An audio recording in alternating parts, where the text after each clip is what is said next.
Alright guys, it's time for another predictions and breakdown video for UFC Fight Night RDR versus Brendan Allen, taking place in the Rogers Arena in Vancouver, Canada. And the last time the UFC was in Canada, it was UFC 315, and Canada had a pretty good showing in that card, where we had guys like Aiemann Zahabi and Jose Aldo put on a really good, entertaining fight. And then we had Mike Malott sending Charles Radke to the Shadow Realm, and Jasmine Jasudavicius destroying Jessica Andrade in a round. So those guys, all three of them are all back on this fight night. And then we have some other amazing fights on the card all throughout it, which we have Azamat Bekoev versus Yousri Belgaroui. Azamat Bekoev is just a machine. He's destroying everyone in the UFC that he's facing at the moment. And Yousri Belgaroui is a kickboxer who is training partners with Alex Pereira, who just got a win at UFC 320. And then we also have some swang and bang matchups like Drew Dober versus Kyle Prepolec, which someone is most likely just going to get absolutely destroyed in that fight. And we have so many more, including the main event, RDR versus Brendan Allen. That's what we're going to be getting into in this predictions and breakdown.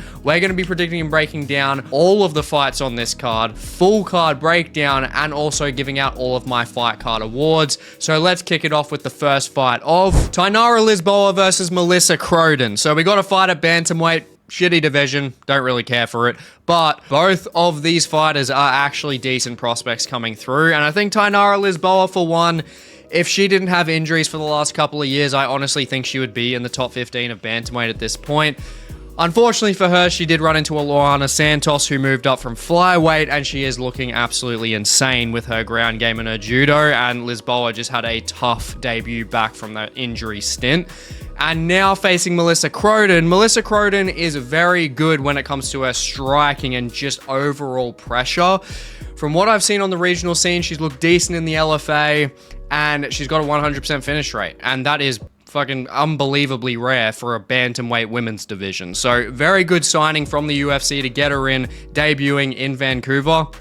I think to kick off the card, it's a very smart thing to do, especially with that 100% finish rate. She's got good straight strikes. She's got good clinch knees, but she is more so one-dimensional from the tape that we have seen, and that's a bit of an issue for me in terms of taking her in this fight, and also justifies the fact that she's an underdog.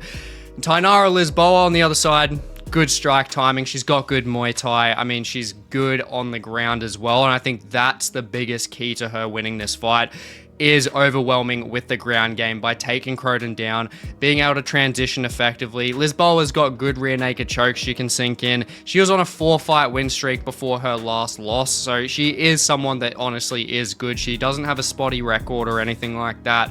I think Tainara Lisboa, as far as we've seen from her in her MMA career, she is pretty much the real deal. And I think with her well-rounded tool set, I honestly think that she is going to be able to beat Croden overall in terms of an MMA game. I think it's going to be very competitive against Croden on the feet, because Croden does have the snappy power, but Lisboa overall does have the timing and more volume realistically as well from the fights that I've seen of Croden. So that's where I think Lisboa and Croden on the feet going to be pretty competitive, but on the ground, I think that's where Lisboa just really takes this fight. I think it's going to be a 29-28 decision. I think Melissa will surprise Lisboa in that first round. Will use more of her strength in the clinch-based exchanges, get some good strikes off, some snappy strikes in the exchanges in that first round. But then I think Lisboa, with the experience that she has overall, especially, I think that's where she's going to drag it out to a decision win, taking the second and third round, using a lot of control time, transitioning effectively. And I mean, look, if she transitions to the back that easy, she could get a second or third round rear naked choke in this one, to be honest. But based on what I've seen, I think Lisboa will get a decision win here. Next up, we have one of my favorite fights on the card. We have Azamat Bekoev versus Yousri Belgaroui. Now, the reason why this is one of my favorite fights on the card is for both of these fighters, to be honest. Azamat Bekoev on one side is an absolute finishing machine. This guy is honestly probably the hottest prospect in middleweight, aside from Ateba Gautier and Mansour Abdul Malik. He's probably alongside them in middleweight, and Marco Tulio as well. those guys, because Azamat Bekoev, if you haven't seen him already, he has absolutely dismantled Zach Reese. He's absolutely dismantled Ryan Loder, who's the most recent tough winner, like it was nothing. KO'd them in the first round. He has got really nice boxing, clean striking, fluid on the feet. He has also got the submission game there as well. He's got 8 submissions, 8 KOs, very well rounded. He's definitely a threat, and he's going to be someone that will make it into the top 15 at some point. It's just going to be inevitable. I'm honestly that confident. There's only a couple flaws that I can see from him from his tape that I watched a while ago back when he first came into the UFC, and that's realistically, he's not like the fastest guy when it comes to his striking. He's got a shitload of power, but as well as that, he's not the greatest on the back foot, but we haven't seen anyone be able to back this guy up. So that's where it's very tricky to get this guy out of there. But Yousri Belgaroui on the other side, he is legit because he's fought Alex Pereira 3 times. Granted, got destroyed pretty much every time, but he is a very credited kickboxer. He's tall, he's got power, 6 KOs to his name. He's never been finished before either. And he does have some interesting scrambling capabilities on the ground. He's not just like your normal kickboxer that kind of just is just completely one-dimensional and just concedes defeat right when it gets to the ground. He's someone that can scramble fairly effectively, which we got to see on Dana White's Contender Series. So that's going to be interesting if Bekoev does take Yousri Belgaroui to the ground. And that's where there's just going to be a lot of variables in this fight because Yousri Belgaroui, he's got a 7-inch reach advantage over Bekoev. And Bekoev on the other side, I mean, if he's getting into that close range, he could take Belgaroui out. But Belgaroui also has good check hooks similar to Alex Pereira. He's got clean sniping shots as well. So on the feet, it's very competitive. But Bekoev, I gotta say, man, with his double leg takedowns, his timing, I think he's going to be a bit too much for Yousri Belgaroui when it comes to the ground game. But these guys have been training for each other, not just from this fight night. I mean, these guys were booked to fight a couple months ago until Yousri Belgaroui had to pull out. So these guys have had a fair bit of study on each other. Bekoev has fought since that fight was booked as well.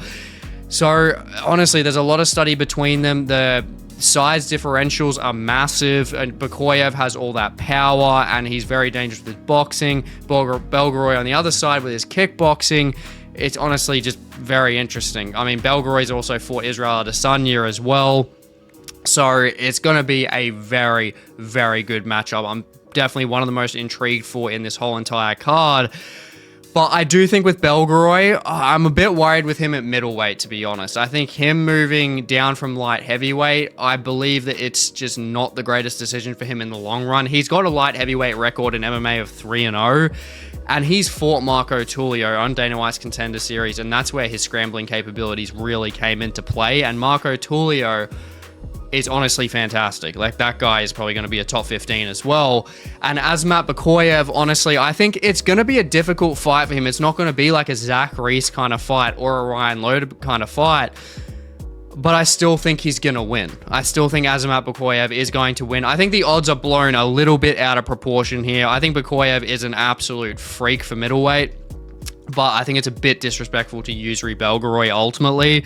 But when we have a guy that has 8 submissions to his name, he's got great double leg takedowns, I think overall he's just going to get the better control in this fight. I think he's going to use a really heavy wrestling based game, and I think Belgaroui is just not going to be able to keep up with the pace of that. I think on the feet, very competitive. I think he can stun Bekoev in the first round potentially, especially with the strike speed difference, because Belgaroui does snipe with those straight strikes, and that's where Bekoev does have to be careful, especially with that reach disadvantage.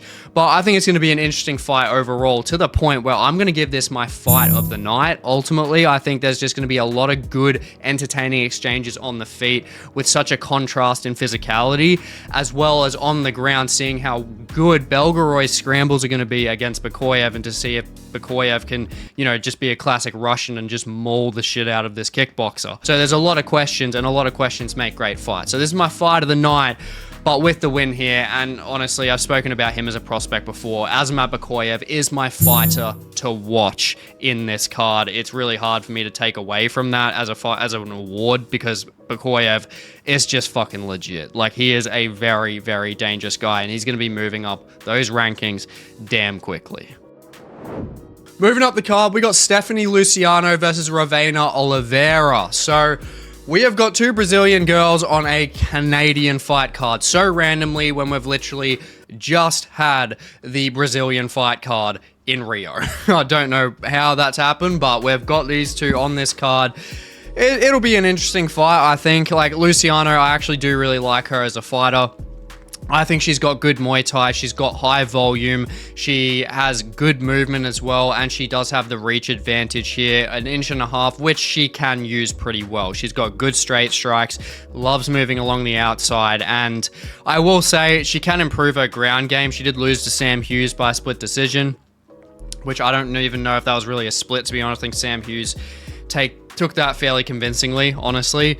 And then Ravena Oliveira, again, another girl that has a 100% finish rate. She is a natural striker. She has some decent takedowns, but she doesn't want it on the ground. Honestly, both of them are as shit as each other when it comes to the ground game ultimately. But Oliveira has abysmal takedown defense. She just has no takedown defense. Like, she's got power in her hands. She's got snappy shots, but if Luciano is able to mix this up somehow, she's going to be able to get this win. Again, with the odds here, I don't think it should be blown so much in Luciano's favor. I don't think it's honestly that much of just a widespread win for her. I think she is going to struggle a bit when it comes to Oliveira's power, especially if this is going to stay on the feet. But Luciano's volume overall, she hits it like 5-6 strikes per minute on average. She is very active with her volume. And that's where I think it's going to be able to work her to a decision. It's going to be in her favor. I think it's going to be a 29-28. I think Luciano is going to take the first 2 rounds. And then I think by then, I think Oliveira then wakes up and then she starts taking the 3rd round with some nice snappy shots.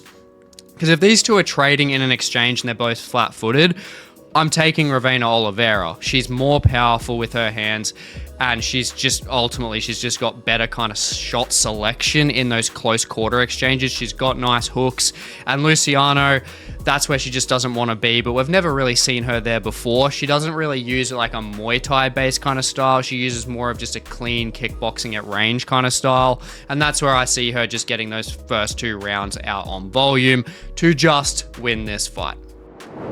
Moving up to our swangin' banger, we got Drew Dober versus Kyle Prepolec. Now, Drew Dober, we know this guy.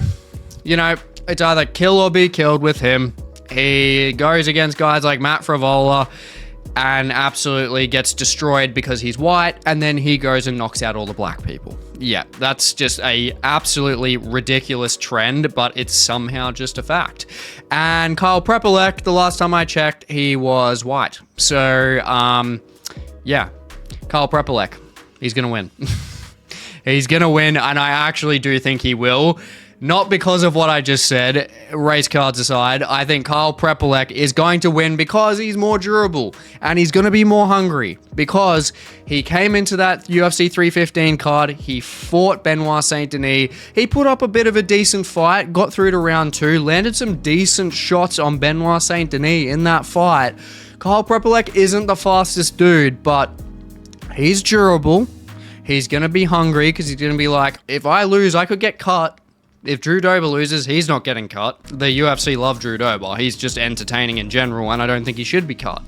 But Kyle Prepolec, he does have that position there where he could honestly get removed from the UFC, and we don't want to see that because ultimately, you know, he stepped in on short notice at 315 against a literal ranked guy and made it through a round. Like, he was like a ridiculous underdog and he landed some good shots. He did get submitted at the end of the day, but yeah, I want to see him back in Canada having a fairy tale win. And I think it can happen. Honestly, I think a $4.30 underdog is kind of crazy because Drew Dober has lost 4 out of his last 5. And yes, Drew Dober has fought very tough competition, but Prepolec has just fought Benoit Saint-Denis. Similar in that vein, to be honest. I mean, Prepolec has fought a very good guy that's in the top 15. But Drew Dober is not as durable as Prepolec, and both of these guys love to get in heated exchanges. And if these guys do, the durability is on Kyle's side. If these guys are getting into big, crazy exchanges, Dober is the one that is going to drop. Similar to the Dober versus Matt Frevola fight.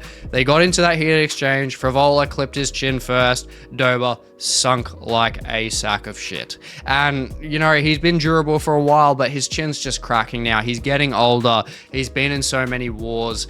And Dober isn't even that fast in terms of his striking. He's got power and he's very sluggy, but honestly, I just think that Prepolec, even though he's slow, he's got the durability there. And I think these guys both biting down on their mouthpieces, I think Prepolec's going to be the one to get out of there with that plot armor, with the Canadian crowd. He's going to get that redemption arc. And that's where, honestly, if he's getting this finish, I've got to give it my finish of the night award here. It's just going to be an absolute clusterfuck of swang and bang. Prepolec hits the mark, gets a close, tight hook in the exchange in round 1 towards the end of it, and takes Dober out and wins in front of the Canadian crowd.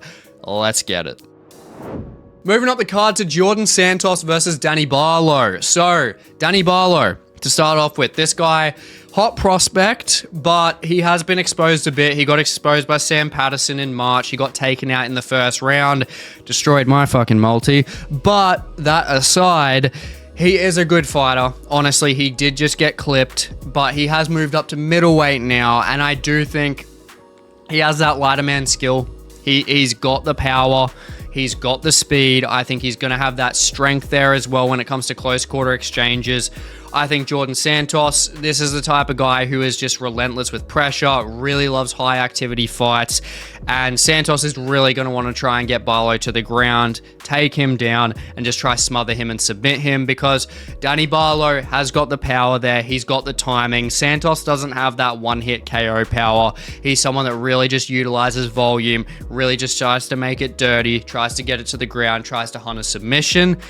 And that's where I think a bigger Danny Barlow, good whizzes, good sprawling capabilities, that left hand that he's got with the moving up to middleweight as well with the power there. I'm just liking this move, to be honest. And he's got like a 3 to 4 inch reach advantage there as well over Jordan Santos. More experience overall as well when it comes to better opposition.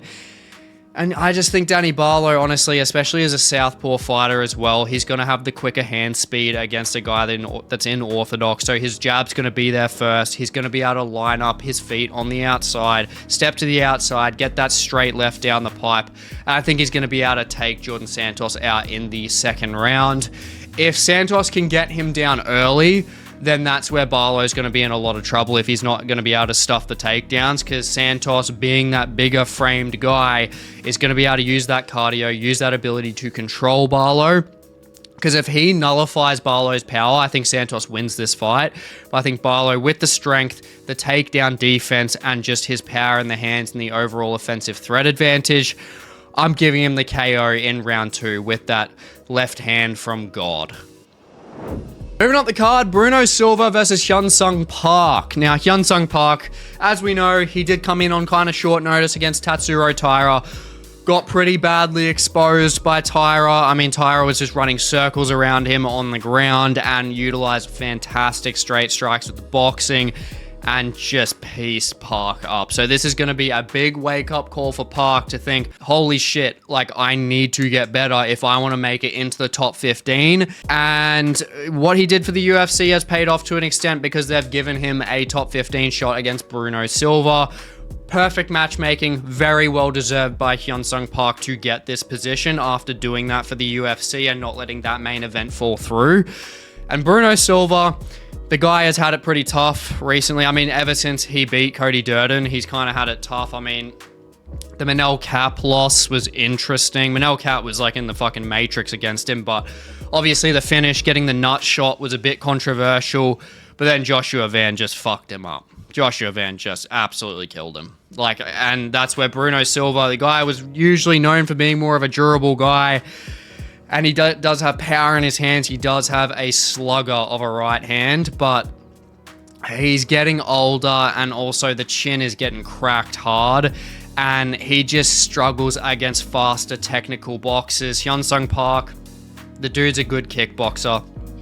Really, really good finite technical abilities with his boxing. Good at switching stances at the right time, good at landing long combinations. He's really good with his hooks. He's just very, very good if he's not fighting someone that's in the fucking top 5. Like, Hyun-Sung Park is the real deal. He will be in the top 15. He will beat Bruno Silva in this fight. He's the cleaner striker. He's got better timing. He's got better accuracy. And I just honestly don't think Bruno Silva can outwork Park on the ground anyway. I mean, Park, honestly, I think they are pretty neck and neck when it comes to submission-based offense, but I don't see Silva being competitive enough to just completely outwork Park on the ground. And when that leaves the striking, it's power of Bruno Silva versus the cleaner striking overall with the timing and the accuracy of Hyun-Sung Park. And it's just going to be too much. I think Park is going to get the 3rd round TKO, very similar to the Joshua Van win that Van got against Silva. I think it's going to be very similar for Park. I think Park is just going to be able to stuff the takedowns of Silva. They're probably going to, move around a bit on the ground in the early rounds, possibly. Park might take Silva down, to be honest, especially with Bruno having that power at the start of the fight. And then it's going to drag through. Bruno's going to lose that steam with his power. Park is just going to land more clean combinations. And that's where I think he's going to take him out in the 3rd round against the cage. I think Park's just long combinations with the boxing. He's going to get some really nice body shots in there. Go upstairs, clip him with the hook, drop him. And then I think he's just going to get the ground and pound TKO. Ref pulls him off. And that is that. Park will get that top 15 spot that he rightfully deserves to take with that opportunity that he took and gave the UFC a solid. So yeah, Hyun-Sung Park, the dude's getting the win here. Moving up the card to Charles Jourdain versus Davy Grant. Charles Jourdain going down to bantamweight, beat Victor Henry, the first guy to submit Victor Henry, or actually finish Victor Henry, so very impressive there. And Davy Grant on the other side, dude, I love Davy Grant. I honestly do. Like, Davy Grant, firstly, has won me a lot of money. But Davy Grant is a guy that you just can't count out. He can be 39, he can be 49, he can be fucking 59. The guy is good. He's good. He's always gritty. Doesn't really lose the cardio either. He's got good submission offense. He's very good with his wrestling. He's got good timing with his strikes.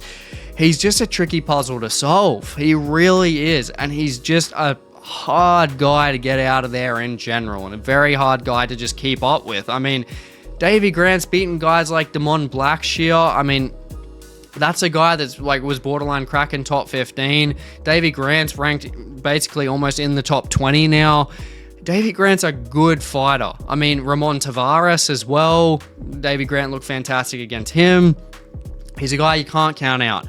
But Charles Jourdain, on the other side, he is quicker to the punch. Quicker to the punch, has good takedowns, good leg kicks, good foot sweeps, good judo, and he can run a good pace for 3 rounds. He's younger, he is fitter. Granted, all the opposition that you could probably say that with Davy Grant, all his opposition like Ramon Tavares, Damon Blackshear, they're all technically fitter. They're younger, they're all this, that, the other.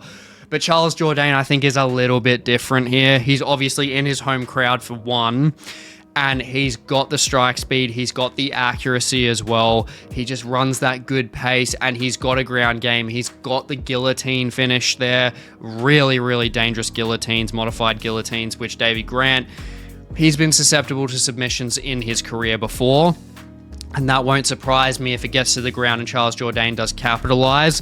But I do think it's a competitive fight, but I just think Jourdain overall, quicker to the punch. I think he's going to outland Grant on volume. I think it's going to be competitive on the ground, but I think Jourdain's going to get into positions where he just threatens more. And I think based on just offense overall when it comes to literally the ground game and the striking, I think he wins round 1 and round 3. I think Grant just starts turning back a bit more in the second round after he loses the first round on volume. Second round, I think he starts using more wrestling. He uses a lot more clinch-based work against the cage, and I think he can edge that round. But I just think Jourdain, being the younger, fresher fighter with tools in every department, that's the big thing against Davy Grant. All the tools in every department and the strike speed and the volume. I think that's where Jourdain can take this by a 29-28 decision, winning rounds 1 and 3. Moving up to Matt Frevola versus Kyle Nelson. Now, this is a good fight. Very high-paced fight. Both of them have good outputs. Both of them have power in their hands. And Matt Frevola, the guy has fought better competition, but his chin has just been fucking annihilated. Like, just...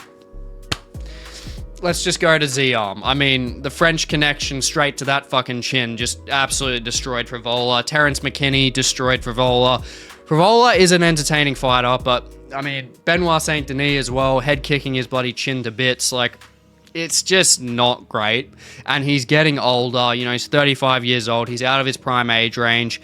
And I will say, like, he's got the better, like, wrestling offense overall if he actually decides to use it. But Kyle Nelson, being in Canada as well, especially, you know, it's not the be-all, end-all when it comes to you fighting in your home country in terms of a home advantage. But I just think Kyle Nelson...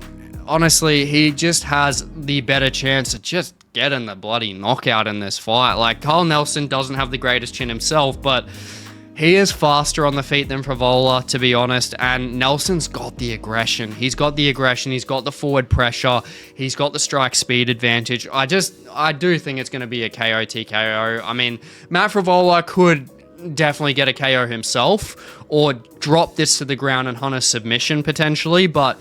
I do think Kyle Nelson is pretty good when it comes to his actual submission-based defense. He has improved in recent times. But when it comes to the KO power, I just like the strike speed and just the freshness of Kyle Nelson's chin in comparison to Frevola's. Both of them don't have the greatest chin. But I think that makes it for a good fight because one of them, I think it's just a matter of time before one of them just gets taken out, to be honest. And there's going to be one of them. I honestly, even though Nelson hasn't fought as good a competition, you just can't ignore the Benoit Saint Denis, the Fares Diarms, I mean, Terrence McKinney. You can't ignore all these knockouts against Frevola. They bloody add up. And that's where I think Nelson is going to capitalize on that in his home country. Round 2, I think he's going to get a nice long combination, hits a nice jab straight on the chin, drops Frevola, and then just knocks him out on the ground. Ground and pound in the second round. Done out. Moving up the card, we got Cody Gibson versus Arichi Lang. Now, this is just kind of randomly placed in this card, to be honest, but not mad about it because it's a pretty good fight. I mean, both have very high outputs. Both of them are very dangerous on the feet overall. Cody Gibson, durable as all hell, 7-0 with KOs. Arichi Lang, 8 KOs to his name. Both of them have long frames.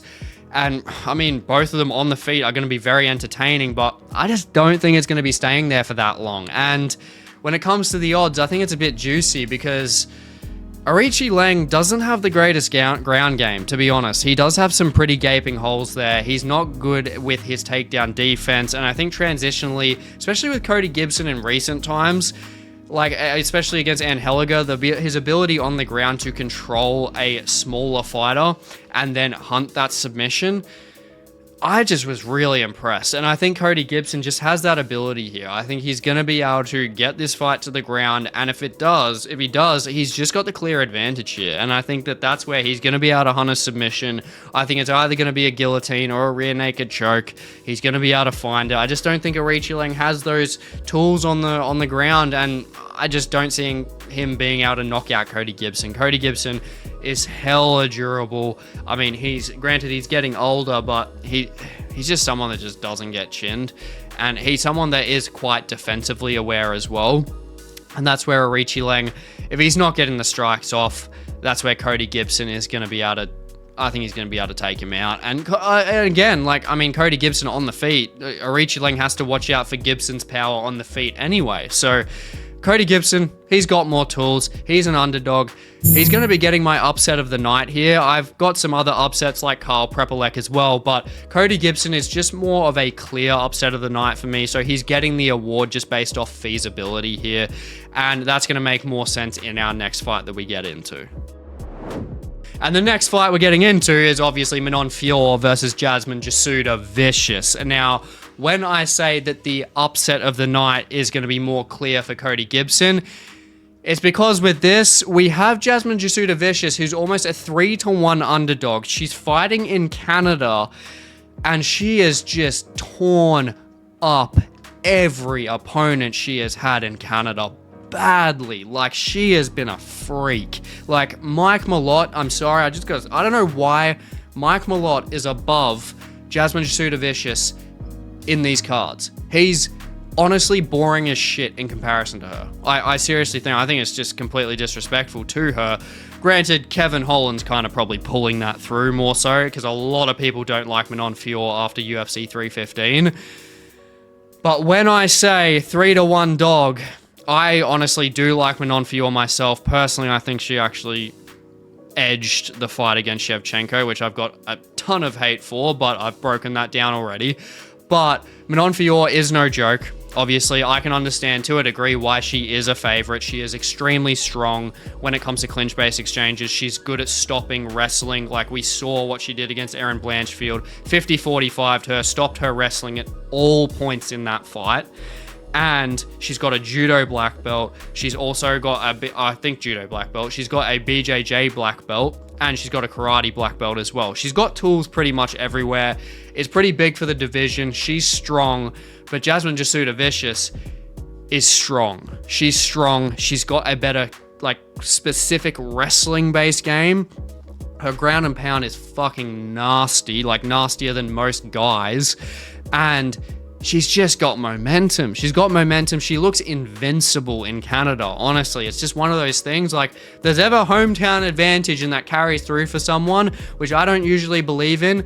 Holy shit, I believe in it for Jasmine Jasudavicius. She is very strong when it comes to her wrestling. Her striking is improving. Granted, I don't think, if this is on the feet clearly and Fiorot stops all the takedowns, Fiorot should be winning this fight. She's got better front leg side kicks. She's just got better tools at range. She's good at covering the distance more fluidly as well. That's where I'm going to go a split decision, though, for Jasmine Jasudavicius. I think that, honestly, with the way that Jasmine has been improving within her fights, like, just absolutely mauling her opponents. Like, granted, they're not Manon Fiorot's, but it's hard to ignore her. And Manon Fiorot, we saw in certain points in that Shevchenko fight, she was getting flustered. And that's when it came to clinch-based exchanges and getting, like, strikes against her, while she was against the cage. Jasmine Jasudavicius is extremely good at grinding, chain wrestling against the cage, landing shots while she's trying to get the takedowns. And that's where I think she can accumulate control and damage. And if this gets to the ground and Fiorot's on her back, granted, she's got the BJJ, but Jasmine Jasudavicius is a nightmare to get off of the top of you. She's very good with her control, very good with her weight across the top of you. And that's where I think, honestly, when it comes to her wrestling-based game and that ground game control, I think she can edge this fight. I think she's just improved so much. I think Manon, she has a very, very good chance of just being able to stuff the takedowns, especially earlier on. Stop those takedowns, use a lot of her strength to stop it, and then land cleaner shots on the feet. I think Manon probably takes the first round, but then I think as the fight goes on, I think Jasmine really just starts grinding her against the cage, using a lot of control, and then just landing pot shots. A lot of just, like, non-significant strikes. I think there's just going to be a lot of volume there. And that's where I think she's just going to edge it. And especially being in Vancouver, if the judges are going to sway anyway, it realistically is most likely going to be for Jasmine Jasudavicius, unless we've got any French Canadians there that are going to be for Manon as well. So there is that potential there. But I just think Jasmine Jasudavicius, with how well she has been performing fight after fight after fight, with her momentum, with her being in Canada, I have to take her by a split decision. I think as a 3-1 dog, it's a decent one to take, but Manon Fiorot is legit. She is a very strong fighter when it comes to those clinch-based exchanges, and she's going to be difficult to get down. So if Jasmine really can't get Manon down, I mean, Manon's going to win this fight. But Jasmine, from what we've seen with her control-based game, I just do think that she is going to be able to edge this fight, but this is going nowhere near a bet slip for me. It's going to be a very entertaining fight, very grindy fight, but yeah, if Jasmine wins this, I mean, she's getting a title shot straight after without a damn doubt. So yeah, she's got all of it on the line, and I think she can pull it through in her home crowd. Next up, we got Marlon Vera versus Aiemann Zahabi. So Aiemann Zahabi, obviously, he's coming through from UFC 315 onto another Canadian card.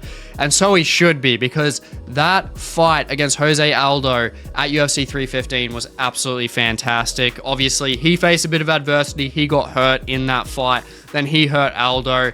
Honestly, you could have argued that Aldo could have won, but overall, I'm not mad that he did win this fight, Aiemann Zahabi, honestly, because it was so entertaining. Such high volume, really, really good striking. I mean, his boxing is so legit. His boxing is so nice. And Marlon Vera on the other side, we know this guy is just made out of fucking titanium. Like, he's impossible to take out. He is a guy that has been struggling recently. You know, he's lost to guys like Figueiredo when it comes to just like power and impact, and also he's just been exposed by guys with volume like Corey Sandhagen, like Sean O'Malley. He's just kind of on struggle street at the moment, and you know, he hasn't really been changing his game. And granted, Marlon Vera, we know the guy has KO power overall. He's got that shot that can take you out. And Aiemann Zahabi, honestly, he doesn't have the power advantage here. And if Marlon Vera gets into a crazy wild exchange with Zahabi, Zahabi's probably going to sleep. Like, that's where, you know, Zahabi needs to be on lock when it comes to that boxing. He needs to be ahead in the striking the whole entire time. He cannot make a mistake, because Marlon Vera will take him out otherwise. But dude, Aiemann Zahabi, I've been on this guy since he beat Javid Bashrat as like a 6-1 underdog. Honestly, just a fantastic striker. Like, he is so underrated.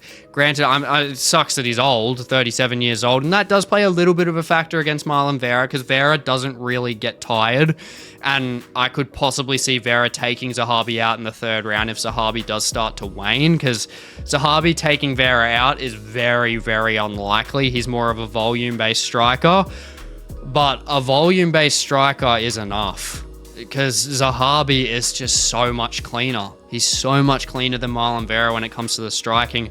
He gets like triple jab combinations off with like 5-piece combinations on top of it. Like, he's just so clean with all of his shots, with his hooks, with his uppercuts, even overhands, his 1-2s. Like, he's just got everything there. He even mixes nice body shots in as well. Like, he goes upstairs, he goes downstairs. He's just very fluid. And I just don't think Marlon Vera can keep up with Zahabi if Zahabi is on lock. And Zahabi knows, like, if he is winning this fight and he beats Marlon Vera convincingly, the dude's getting a top 5 fight and he's running out of time. Like, he's getting older and he wants to make a statement. You know, he comes from his family where he's got his brother. For us, Zahabi, who has trained like the best of the best, like GSP, and, you know, he needs to make a name for himself. And by doing this and beating Marlon Vera, I mean, he's just getting that one step closer. And Zahabi, honestly, I think he can do it. He's just showing improvements time and time again. He's only ever been taken out once in his career, and he's only lost by a decision before as well. And I just don't see Marlon Vera having the tools to beat Aiemann Zahabi on the feet. And honestly, Marlon Vera is probably the most fraudulent black belt there is for BJJ. And Aiemann Zahabi, I'm more confident that he has better tools on the ground against Vera. And if Zahabi, honestly, there's nothing to say that he can't mix up a ground game here as well. And that's where Marlon Vera, just, we've seen time and time again, he doesn't have fucking answers for it. And that's where Aiemann Zahabi, honestly, he's got the tools here. He's got the better striking combinations. He's more accurate on the feet. I think he's just going to win, honestly, 30-27. I think he can win 30-27. I think he can just outstrike Vera with volume every single round. I'll say a 29-28. I think Vera can get the impactful shot there in like the third round if Aiemann Zahabi does start slowing down, but even that's kind of a fetch. I think Aiemann Zahabi, I think that the odds are perfect. I think that he should be a $1.65 favorite. I'm taking him in this one pretty clearly. Now on to our co-main event. We got Kevin Holland versus Mike Malott.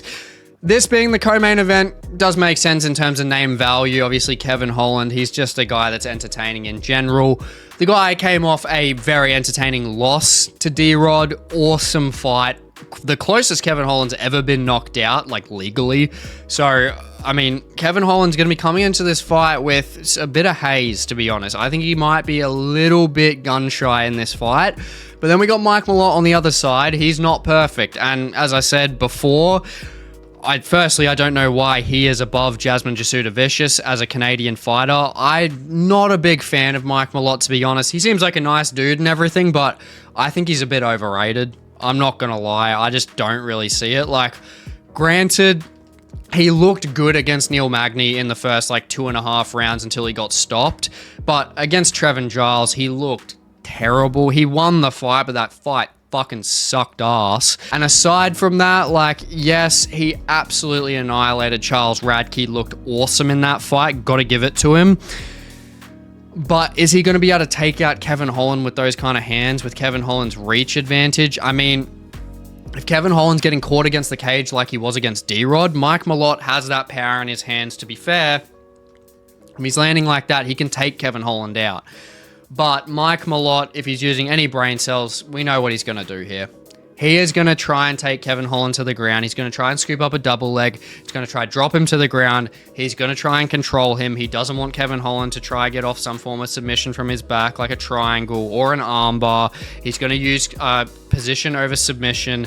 And yeah, I think Malott's going to play a pretty safe game, which I don't argue with. Kevin Holland is a guy that is very offensively dangerous pretty much at all positions. Like, Kevin Holland's dangerous off his back, and he's dangerous on the feet, of course, with the reach that he has. I mean, he's got an 8-inch reach advantage in this fight, and Mike Malott's got to do what he's got to do. I don't mind that against a guy like Kevin Holland, and I think he is going to win this fight, to be honest. I think it's going to be a decision. Don't think it's going to be the most entertaining fight. I think Mike Malott is just going to be able to get through Kevin Holland realistically with the pure wrestling pedigree. If Mike Malott can't get Kevin Holland down, I think Kevin Holland honestly knocks Mike Malott out. I think he gets a clean 1-2, drops him on his ass, and TKOs him. I just think that's pretty clear, straightforward there. But Mike Malott, Canadian plot armor there. I think he's going to win a 29-28 decision with the success of the wrestling, pretty plain and simple. Now, moving on to the main event, we finally have Reinier De Ridder versus Brendan Allen, which was originally supposed to be Anthony Fluffy Hernandez before he had to pull out with an injury, which absolutely sucks ass because I was so keen for RDR versus Fluffy Hernandez, because these are the two dudes that realistically can give the best run for Khamzat Chimaev's money with their ground game caliber. And honestly, Fluffy Hernandez, I think, is the guy that's just the most dangerous, and it really sucks that he's just out of that run now. But RDR going against Brendan Allen, I mean, Brendan Allen isn't just, complete slack. I agree with the odds that RDR should be the favorite, but Brendan Allen does have that submission-based game there. I mean, 27 submissions between the two of these guys. Very, very impressive.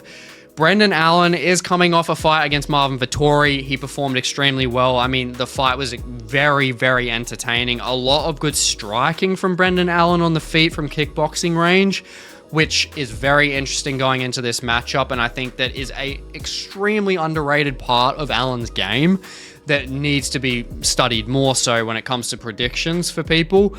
And RDR, we know he fought bloody Rob Whittaker. We saw him fight Rob Whittaker. Awesome fight, a lot of back and forth. And a big thing with that fight is RDR showed good levels that we had not seen before to his striking. I mean, the dude's clinch-based game, his knees to the body, kicks to the body, he's just so dangerous. He was hurting Rob to the body. We saw what he did to Bo Nickel. He's just a killer when it comes to those kind of Muay Thai plum-based strikes. And if RDR is getting in close, Brendan Allen's in a world of trouble. And Brendan Allen, if he is keeping this at kickboxing range, he has the advantage when it comes to his kicks and his longer strikes. Even though he's got the shorter reach, he's just more fluid and stable when it comes to his strikes. He's not as loony-toony as RDR when it comes to him throwing his strikes, but RDR has more power in his hands. We saw what he did to GM3 with the hook, dropped him like a sack of shit, and then submitted him. And that's where I will say, firstly, for Brendan Allen, if Brendan Allen wants to get this done, he needs to hurt De Ridder, get him to the ground and hunt a rear naked choke, or he needs to utilize that kickboxing effectively at range for 25 minutes. And is that feasible? Not really. it's really not that feasible. But Brendan Allen, I mean, he does like to use a nice switch kick, which can target RDR's liver in southpaw, which is quite nice. But aside from that, I think RDR is just... I think he's just got too many tools. I think he's just too dangerous for Brendan Allen, ultimately. Just with the abilities he's been showing fight after fight after fight.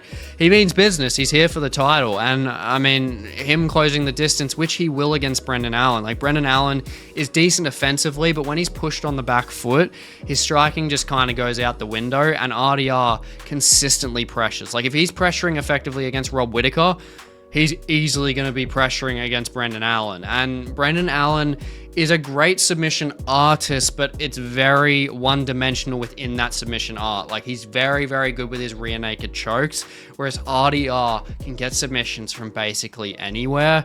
And that's where I think a combination of all those submission-based positions that RDR has with the grappling, it's going to be a similar outcome to the Anthony Fluffy Hernandez fight against Brendan Allen, just completely outworking him.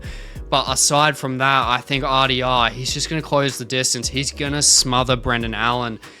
And I think he's going to land a clean knee in the clinch in the third round. I think he's going to drop Allen, very similar to the Bo Nickel finish, get some good body shots, and then get the TKO finish, ground and pound against the cage in that third round. Just an accumulation of body shots.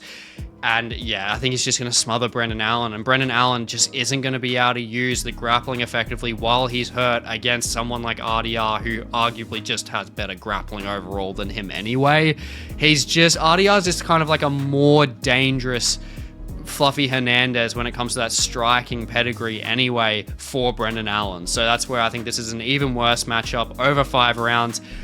I think RDR is getting the finish. I think he's going to get it in that third round. And with that, I think I've got to give him my performance of the night, especially having that switch up in opponent. Granted, they're not too dissimilar, but having that switch up and with the tools that RDR has, simply stating he has those tools to put on a performance of the night against Brendan Allen stylistically, and that's what's going to happen. He's going to get this win, and I think he's going to argue himself into a title fight much sooner than later. Now, I really hope you enjoyed this predictions and breakdown video, and I really hope you enjoy the fight night in Canada. And if you haven't already, check out this video just here on the screen for more MMA-based content. And please like, comment, subscribe. It goes a long way for the channel. And I'll catch you in the next one.